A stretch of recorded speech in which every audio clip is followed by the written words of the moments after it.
Halo Sobat Baku Hantam, ledakan besar terjadi di China. Kejadian ini terjadi setelah pada hari Minggu, roket Tianlong 3 yang sedang dikembangkan ini terlepas dari landasan peluncuran selama pengujian karena kegagalan struktural dan mendarat di daerah perbukitan di kota Gongyi, Tiongkok Tengah.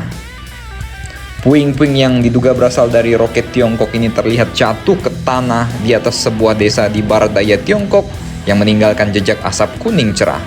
Bagian dari roket ini tersebar di area yang aman dan tidak menimbulkan korban jiwa, namun menyebabkan kebakaran lokal.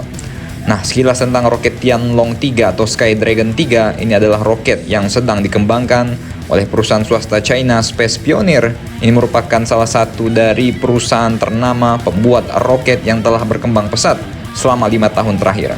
Menurut perusahaan Space Pioneer, tahap pertama dari roket Tianlong 3 ini menyala secara normal selama pengujian panas, tetapi kemudian terlepas dari tempat pengujian karena adanya masalah teknis dan mendarat di daerah perbukitan sejauh 1,5 km.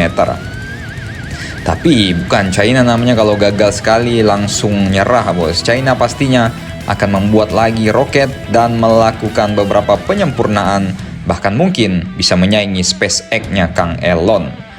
Nah, tentang roket seperti Tianlong ini merupakan sebuah roket yang terdiri dari beberapa tahap. Dengan tahap pertama atau tahap terendah, menyalakan dan mendorong roket ke atas pada saat peluncuran. Ketika bahan bakar habis, maka tahap pertama akan jatuh dan dilanjutkan dengan tahap kedua yang terbakar, sehingga roket tetap bisa melakukan pengecerotan ke atas. Perusahaan Space Pioneer mengatakan kinerja Tianlong 3 ini seperti Falcon 9 yang milik SpaceX yang juga merupakan roket 2 tahap. Pada bulan April tahun 2023, Space Pioneer berhasil meluncurkan roket minyak tanah oksigen Tianlong 2 yang menjadi perusahaan swasta Tiongkok pertama yang berhasil mengirim roket berbahan bakar cair ke luar angkasa. Pemimpin Tiongkok, Xi Jinping, telah berjanji untuk menjadikan negaranya sebagai kekuatan luar angkasa yang dominan untuk meningkatkan misi bersaing dengan kekuatan besar dunia lainnya termasuk Wasam Amerika. Jadi Xi Jinping diktator ya, tapi juga mensupport perusahaan-perusahaan teknologi, perusahaan-perusahaan luar angkasanya, bos, ya kan.